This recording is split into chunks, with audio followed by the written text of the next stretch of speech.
Hello बच्चों, स्वागत है अपना यूट्यूब चैनल अपना सिलेबस पर। हमारी स्टडी चल रही है बेटा। पिछली वीडियो में हम एक्सरसाइज 1.1 को फिनिश कर चुके थे। स्टार्ट है हमारी एक्सरसाइज नंबर 1.2। इसमें हमें क्या है, पहला क्वेश्चन क्या दिया हुआ है, नीचे दिए गए कथन सत्य हैं या असत्य हैं, कारण के साथ अपना उत्तर देना है। कारण के साथ अपना उत्तर देना है। कथन क्या है कि प्रत्येक अपरिमेय संख्या एक वास्तविक संख्या होती है। यह कथन सत्य है या असत्य। इसे जानने से पहले, हालांकि आपको पता है कि सारी वास्तविक संख्याएं हैं, इससे पहले मैं छोटा सा आपको एक डिस्कशन बता देता हूं। जितनी भी हमारी वास्तविक संख्याएं होती हैं, क्या होती हैं? वास्तविक संख्याएं, जिनको हम बोलते हैं रियल नंबर। रियल नंबर, इन वास्तविक संख्याओं को बेटा दो भागों में बांटा गया है। कितने भागों में बांटा गया है? दो भागों में बांटा गया है। पहला है हमारा परिमेय। परिमेय मतलब रेशनल, परिमेय संख्याएं मतलब रेशनल नंबर्स। दूसरा हमें बांटा गया है इसको अपरिमेय संख्याओं में। अपरिमेय संख्याएं, जिनको बोल रहे हैं हम इर्रेशनल नंबर्स। क्या? Irrational numbers. मतलब वास्तविक संख्याओं के दो हिस्से किए गए, एक परिमेय संख्या और एक अपरिमेय संख्या। मतलब जो भी यहां नंबर मौजूद होंगे, जो यहां नंबर मौजूद होंगे, वो नंबर कहां से आए होंगे? वो नंबर आए होंगे कहां से? वास्तविक संख्याओं से। वो नंबर कहां से आए होंगे? वास्तविक संख्याओं से आए होंगे। या यहां पर जो भी नंबर हमारे अपरिमेय होंगे, मतलब इर्रेशनल होंगे, ये नंबर बेटा कहां से आए होंगे? ये भी वास्तविक संख्याओं से आए होंगे। मतलब वास्तविक संख्याओं को दो भागों में बांट दिया है, अपरिमेय, परिमेय और अपरिमेय। इसमें भी हम लोगों का डिस्कशन पहले ही हो चुका है। परिमेय संख्याओं में आती थी बेटा प्राकृतिक संख्याएं, प्राकृतिक संख्याएं आती थी। फिर पढ़ा था हमने इसी के अंदर पूर्ण संख्याएं, इसी में पढ़ा था बेटा हमने पूर्णांक।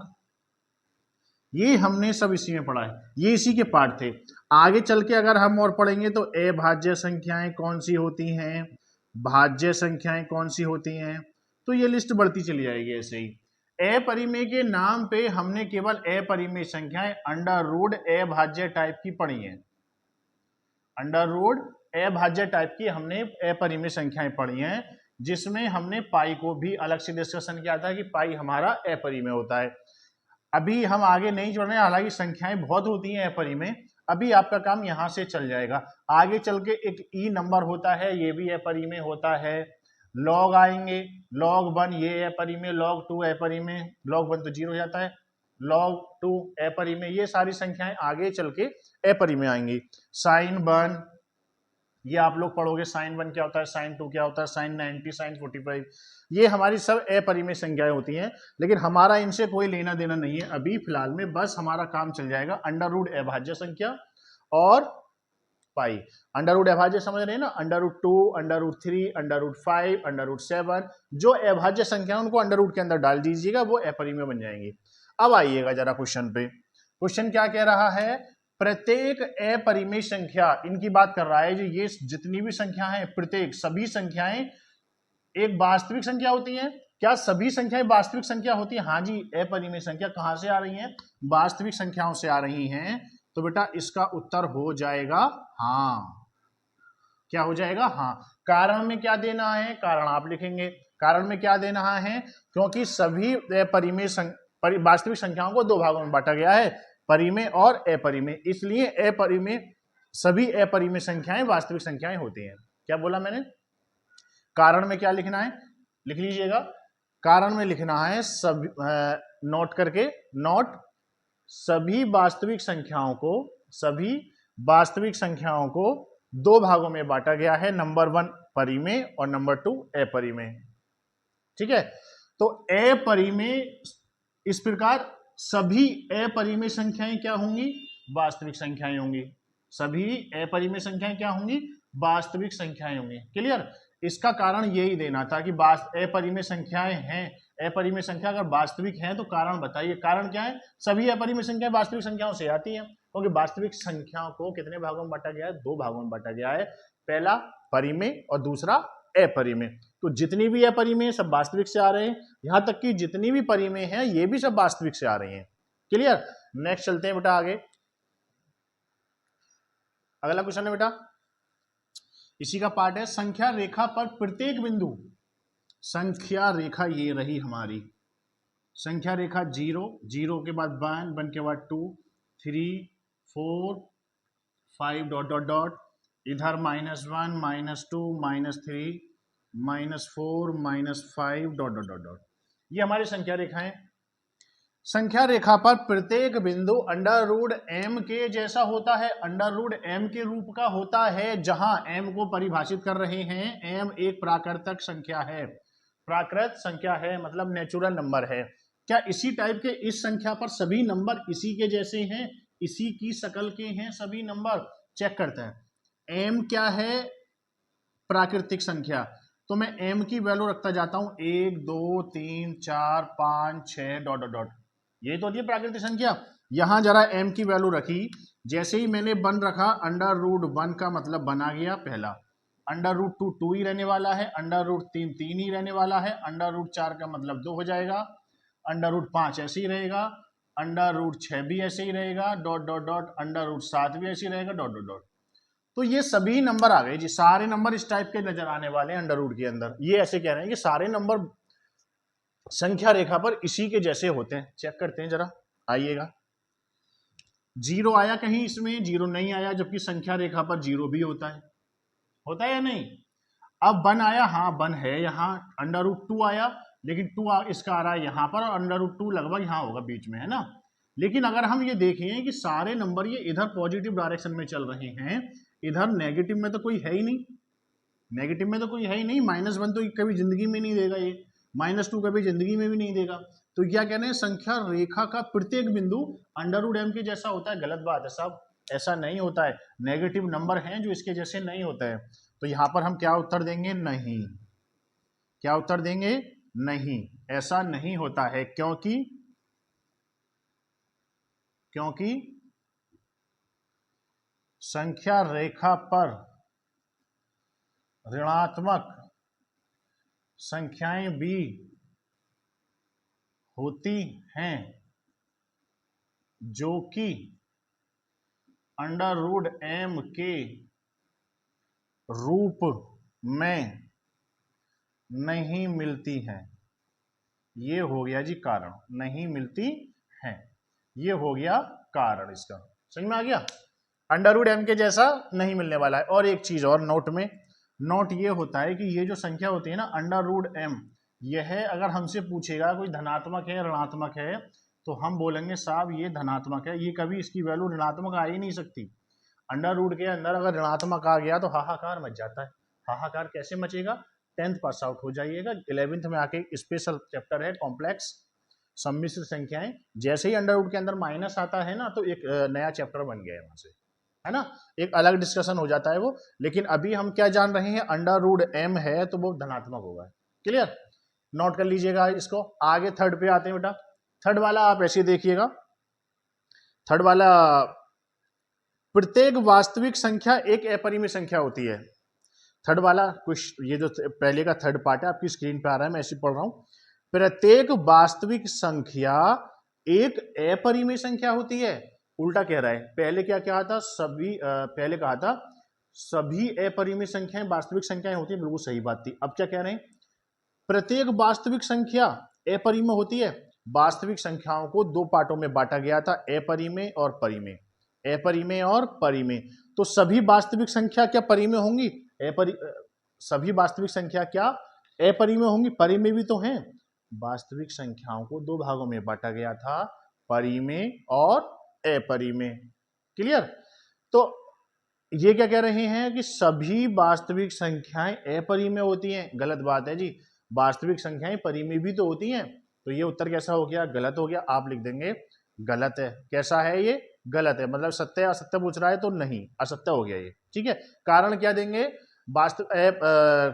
परिमेय संख्याएं भी वास्तविक संख्याएं होती हैं, इसलिए सभी वास्तविक संख्याएं परिमेय संख्या नहीं होती हैं। ठीक है, आगे चलते हैं बेटा, क्वेश्चन नंबर 2 पे आना है हमको। क्वेश्चन नंबर 2 पर है, क्या सभी धनात्मक पूर्णांकों के वर्गमूल, सभी धनात्मक, किसकी बात कर रहा है, सभी धनात्मक पूर्णांकों के वर्गमूल अपरिमेय होते हैं, पूछ रहा है, क्वेश्चन मार्क लग रहा है, अपरिमेय होते हैं क्या? यदि नहीं, अगर नहीं होते तो एक ऐसी संख्या के वर्गमूल का उदाहरण दे दीजिएगा जो परिमेय संख्या हो। सबसे पहला बात यहां ये इंपॉर्टेंट है कि हमें ये समझना चाहिए कि धनात्मक पूर्णांक क्या होता है। धनात्मक पूर्णांक, पूर्णांकों के बारे में मैं आपको थोड़ा सा याद दिला देता हूं। क्या होता था? 0 1 2 3 4 5 dot dot dot, -1 -2 -3 -4 dot dot dot. ये थी हमारे पूर्णांकों की लाइन, है ना, जिसपे हमने पूर्णांकों को रिप्रेजेंट किए। पूर्णांक ये ही होता है, 0 के बाद अगला पूर्णांक 1 ही होता है, 1 के बाद अगला पूर्णांक 2 ही होता है, 2 के बाद 3, ऐसे ही इधर -1 -2। ये कह रहे हैं धनात्मक पूर्णांक, तो धनात्मक मिलेंगे बेटा इधर, इधर मिलेंगे ऋणात्मक। और जो हमारा ये 0 है, 0 ना तो नेगेटिव होता है, 0 ना ही पॉजिटिव होता है। धनात्मक बोल दिया तो 0 को भूल जाइएगा, ऋणात्मक बोल दिए तो 0 को भूल जाइएगा। 0 ना तो ऋणात्मक में आता है ना ही धनात्मक में आता है, ये न्यूट्रल होता है, ठीक है। तो धनात्मक कौन कौन से बनेंगे बेटा? धनात्मक बनेंगे हमारे 1 2 3 4 5 डॉट डॉट डॉट डॉट, इधर के भी नंबर नहीं लेने हैं।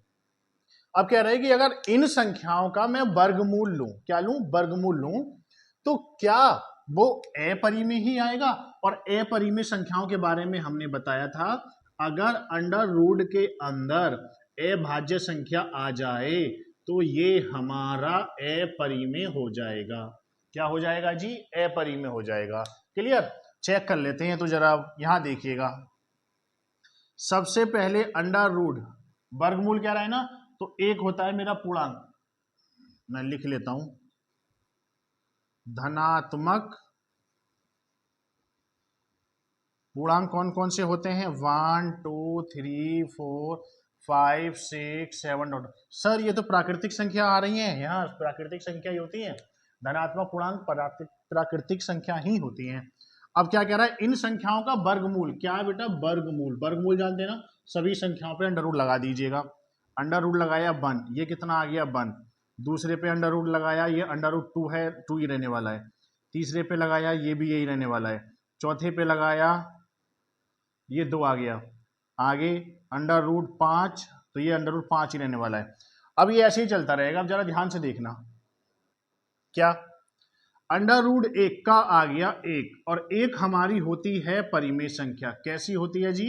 परिमेय होती है। और ये कह रहे हैं कैसी होती है? अपरिमेय होती है। तो ये तो यही गलत हो गए, है ना। यहां देखा, ये अंडर रूट अभाज्य आ रही है, इसके पास अभाज्य संख्या है ना ये, तो ये हो गई हमारी अपरिमेय। ये भी अभाज्य है तो ये भी अपरिमेय हो गई। 4 आ गया 2, 2 कैसा होता है बेटा? 2 होता है हमारा परिमेय। और ये भी कैसा आ गया? हमारा अपरिमेय। लेकिन इन्होंने पूछा क्या है? पहला आंसर देने जा रहे हैं। अब हम आंसर क्या कह रहा है? यदि नहीं तो सभी धन पूर्णांकों के वर्गमूल कैसे होते हैं? यहां से हमने देखा, सभी धन पूर्णांकों के वर्गमूल अपरिमेय संख्या नहीं होते हैं, नहीं होते हैं, नहीं होते हैं। पहला क्वेश्चन मार्क इनका खत्म हो गया जी यहां से, ठीक है, नहीं आ गया जी। अब ये कह रहे हैं यदि नहीं तो ऐसी संख्या बताइए जिसका वर्गमूल कैसा हो? एक परिमेय संख्या हो। ऐसा एक ये रहा मेरा और एक ये रहा। अब आपको पता लग रहा है सर 9 को ले लो, अंडर रूट 9 में 3 आ जाएगा, वो भी आ जाएगा, तो समझ गए। तो ये सारी हमारी कैसी हैं? नहीं है, क्योंकि यहां लिख दीजिएगा, क्योंकि रूट 1 होता है, अंडर रूट 4 2 होता है, और ये दोनों मेरी कैसी संख्याएं हैं? परिमेय संख्याएं बेटा। कैसी संख्याएं हैं? परिमेय संख्याएं हैं। खत्म, नोट कर लीजिएगा। आगे चलते हैं next question number. Next question है बेटा, देखिएगा नेक्स्ट। दिखाइए कि संख्या रेखा पर, अब हमें संख्या रेखा पर प्रदर्शित करना है कि अंडर रूट 5 को किस प्रकार निरूपित किया जाता है, अंडर रूट 5 को किस प्रकार निरूपित किया जाता है। हम एक संख्या रेखा खींचते थे, उस पर 1 2 3 4 5 एक स्टेप के बाद मानते चले जाते थे, लेकिन अंडर रूट 2 अंडर रूट 3 ऐसा तो हमने प्रदर्शित नहीं किया, जबकि संख्या वो भी तो संख्या है, और वो कैसी संख्या है, वास्तविक संख्या है।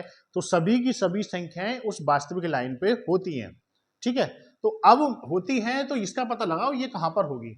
इससे पहले, इसको पता लगाने से पहले नोट करके हम पहले पता लगाते हैं अंडर रूट 2 को कैसे निरूपित करेंगे, ठीक है।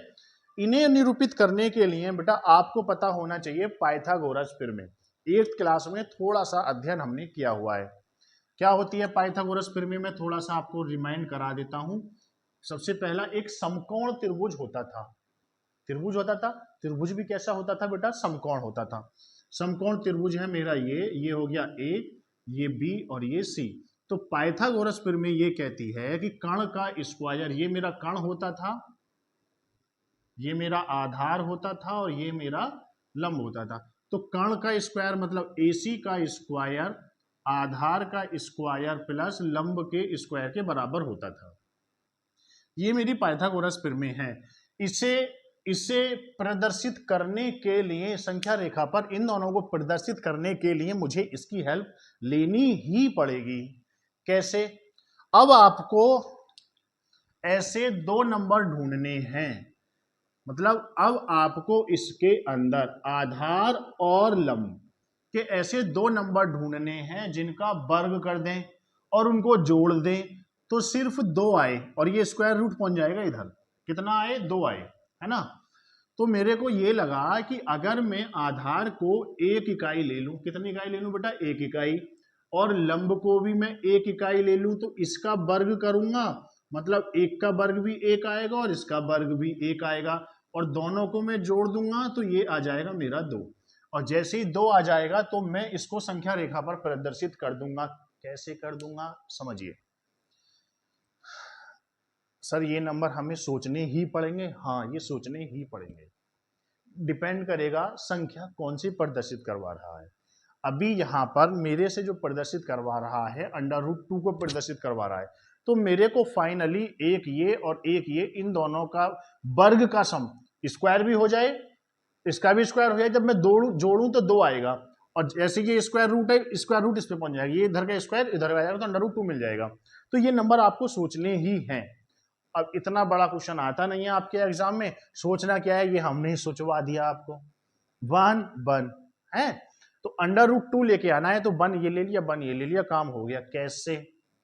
अब ये ए बी कितना हो गया, देखिए बेटा, ए सी का स्क्वायर, ए बी हो गया 1 का स्क्वायर, बी सी हो गया 1 का स्क्वायर, तो ए सी हो गया, ये हो गया मेरा 2, कितना हो गया 2, इधर का स्क्वायर आ गया अंडर रूट पे, इधर आ गया ना, ये आया समझ में। चलो एक लाइन और बढ़ा लेता हूं, ये स्क्वायर हो गया। अभी नहीं आया तो इसको समझ लीजिएगा, ये जो पावर है, ये जो पावर है ये इसके अपॉन में आएगी, ऐसे उल्टी पावर हो जाएगी इधर, और इसको मैं लिख सकता हूं अंडर रूट 2।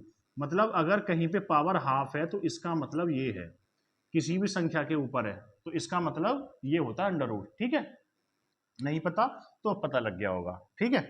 अभी देखिएगा, अब मेरे को ये संख्या रेखा पे सबसे पहले अंडर रूट 2 को प्रदर्शित कर रहा हूं मैं, तो सबसे पहले मैंने एक लाइन खींच ली।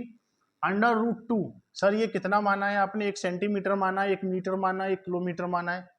हमने 1 इकाई माना है, 1 यूनिट माना है। जितना होगा यूनिट की जगह वो आ जाएगा, सेंटीमीटर होगा, mm होगा, क्या है सारी यूनिट्स है ना, इकाई है। तो ये अब मैंने 1 इकाई माना, ये भी मैंने 1 इकाई माना है। तो मैं अपनी कैलकुलेशन को देखते हुए, यहाँ पर 0 है तो मेरा 1 इकाई यहाँ बनता है, 2 इकाई यहाँ बनता है, ठीक है। ये 1 है और ये 2 है, ठीक। अब मेरे को क्या काम करना है, मेरे को एक इकाई का त्रिभुज बनाना है। क्या बनाना है? त्रिभुज। तो ये है मेरा 1 इकाई, यहां से एक ऐसा सुंदर सा त्रिभुज बना लीजिएगा। यहां से एक ऐसा बेटा त्रिभुज बनाएंगे तो आप यहां से ऐसे एक लाइन खींचेंगे, ऐसे खींच दी। अब आपको क्या काम करना है, प्रकाल में, प्रकाल की नोक को यहां रखना है, पेंसिल वाले को यहां रखना है, ये नाप लेना है, 1 इकाई मेरा इतना हो गया। अब इसको यहां रख के ऐसी चाप लगा देना, ये लग गया मेरा चाप, ये कट हो गया। मतलब ये पता लग गया सर ये 1 यूनिट का है तो ये भी 1 यूनिट का ही होगा। जैसे ये कट हो गया, आप इसको यहां से मिला दीजिएगा, आप इसको यहां मिला दीजिएगा ऐसे, ठीक है बेटा। ये मेरा आ गया, इसको नाम दे दिया मैंने ए, ये मेरा बी और ये मेरा आ गया सी। या उम्मीद है यहाँ तक कोई दिक्कत नहीं होगी। फिर से सुन लीजिएगा, एक इकाई ये लेना है मेरे को, इसका मतलब क्या है, ये एक इकाई दूरी पर है तो यहां से यहां तक एक इकाई हो गया, और ये इतनी ही दूरी का चाप लगाया है तो यहां से यहां तक भी ये एक इकाई हो गया। ठीक है, इस वाली प्रीमिस से मैंने निकाल के देख लिया, ये जो आया है AC अंडर रूट आया है 2। कितना आया है बेटा, अंडर रूट 2 आया है। ठीक है, अभी समझिएगा जरा, मैं एक 2 सेंटीमीटर का एक वृत्त खींच रहा हूं। क्या खींच रहा हूं बेटा, वृत्त। 2 सेंटीमीटर मैंने प्रकाल से लेके, प्रकाल में लिया और पैमाने से नाप के 2 सेंटीमीटर का मैंने वृत्त खींचा, ऐसे ऐसे ऐसे ऐसे ऐसे ऐसे ऐसे ऐसे ऐसे, यही रुक गया, ये रहा मेरा केंद्र। ठीक है, अब आपको पता होगा सर यहां से यहां तक ये ना त्रिज्या है, ये क्या है बेटा, त्रिज्या, और त्रिज्या है तो ये कितने की होगी सर, 2 सेंटीमीटर की होगी। अच्छा ये 2 की है, ये सर ये भी तो त्रिज्या, ये भी 2 की होगी, ये एक त्रिज्या है क्या, हाँ ये भी त्रिज्या है सर, ये भी 2 की होगी, ये भी 2 की होगी, ये भी 2 की होगी। मतलब सर कर क्या रहे हैं, ये तो त्रिज्या है, सारी त्रिज्या 2 की ही रहने वाली है। क्लियर ना, हाँ मैं वही कहना चाह रहा हूं कि ये टोटल क्या होने वाला है, 2 का होने वाला है। अब समझिएगा जरा, यहां से ऐसे चाप लगाना है, ये ऐसे ऐसे, कितने का, 2 का। अगर मैं ऐसे ऐसे गया, ऐसे ऐसे ऐसे ऐसे आया, ऐसे ऐसे, तो उम्मीद है अब आप लोग समझ रहे होंगे जो मैंने ये बताया।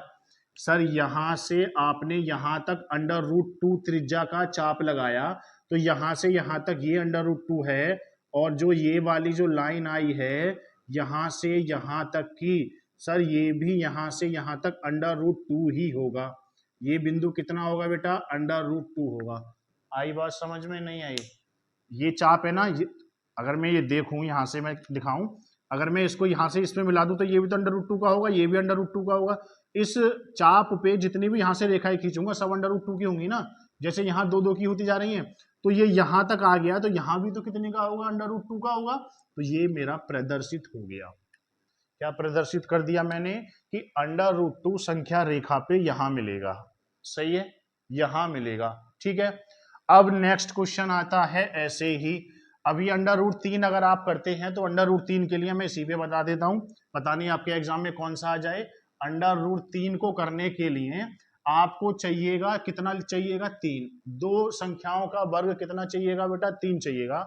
तो आपको एक संख्या तो लेनी नहीं है अंडर रूट 2, मतलब अंडर रूट 2 का स्क्वायर ले लेना है, और एक ले लेनी है 1। ये वाला आधार तो हो जाएगा मेरा अंडर रूट 2 इस बार, और ये हो जाएगा मेरा 1। तो इस अंडर रूट 2 का स्क्वायर का मतलब है अंडर रूट 2 गुणा अंडर रूट 2 प्लस 1, ये हो गया 2 प्लस 1, कितना आ गया, 3 आ गया। ये कितना आ गया, 3। तो 3 लाने के लिए मेरे को अंडर रूट 3 को ढूंढना है, तो 3 ढूंढने के लिए मैं यही काम करूंगा, यही वाला है ना, यही वाला काम करूंगा। कैसे जी, यहां से यहां तक ये है मेरा आधार। क्या है बेटा, ये मेरा आधार है, ये आधार है, और यहां से बनाऊंगा मैं 90 डिग्री अब कोण। अब यहां से बनाऊंगा मैं 90 डिग्री, अब मैं घूम गया। ठीक है, अभी जितनी ये दूरी है, सॉरी 1 यूनिट लगाना है ना, 2 अंडर रूट 2 तो ये आ गया। अब मेरे को लगाना 1 यूनिट, तो 1 यूनिट ये यहां से लेके यहां तक एक चाप लगा दिया ये, और इसको मैंने मिला दिया। अब फिर से ये बन गया मेरा समकोण त्रिभुज, जिसकी यहां से यहां तक की है 1 इकाई। कितनी है, 1 इकाई। तो जैसे ही मैं इसको लगाऊंगा ACD हो गया मेरा। तो कण कौन हो गया मेरा, AD का स्क्वायर हो गया बेटा। AD का स्क्वायर क्या क्या आएगा, AC का स्क्वायर प्लस CD का स्क्वायर। AC कितना है, अंडर रूट 2 का स्क्वायर। CD कितना है, 1 का स्क्वायर। तो ये हो गया 2 प्लस 1, तो AD आ गया मेरा 3 हो गया, अंडर रूट 3। तो ये मिल गया मेरा अंडर रूट 3, बस। तो AD मिल गया। सर अब एक काम कीजिएगा, अब यहां से पकड़िएगा ऐसे, ये अब ये चाप लगेगा। अब ये अंडर रूट 3 का आ गया। अब यहां से सर्कल बनाना है मेरे को, और इसको इस रेखा को काटना है इधर से। तो यहां से मैं पकड़ूंगा इसे ऐसे, ये, और ऐसे चाप लगाते जाना है ऐसे। ये जो बिंदु आया ये वाला, इसने यहां कट किया, ये ही मेरा अंडर रूट 3 है, ये ही मेरा अंडर रूट 3 है। तो ये मैंने अंडर रूट 3 भी प्रदर्शित करवा दिया अंडर रूट 2 से ही। ऐसे ही आप आगे बढ़ते चले जाएंगे, लेकिन अंडर रूट 5 को करने के लिए मुझे इसकी जरूरत नहीं है। अंडर रूट 5 को करने का आसान तरीका है, अभी आप इसको नोट कर लीजिएगा, मैंने √2 करा दिया है, √3 करा दिया है। अब मैं आता हूँ √5 पर।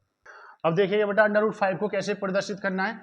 अब हमें क्या चाहिए कि कितना लेके आना है जी, मेरे को कितना लेके आना है, 5 लेके आना है, √5 लेके आना है। और 5 कैसे आएगा, दो संख्याओं का वर्ग, दो संख्याओं के वर्गों का योग 5 आ जाए। तो मेरे दिमाग में ना ये आ रहा है कि सर इसको ना आधार को 2 ले लो और इसको 1 ले लो। आप आधार को 2 ले लो और लंब को 1 ले लो। कैसे, देखो, ए सी का स्क्वायर, ए बी का मतलब 2 का वर्ग और बी सी का मतलब 1 का वर्ग। अरे सर ये तो आ गया, 2 का वर्ग मतलब 4 और ये 1 का वर्ग 1, तो ये आ गया ए सी का स्क्वायर और ए सी बराबर कितना आ गया, ये आ गया बेटा 5।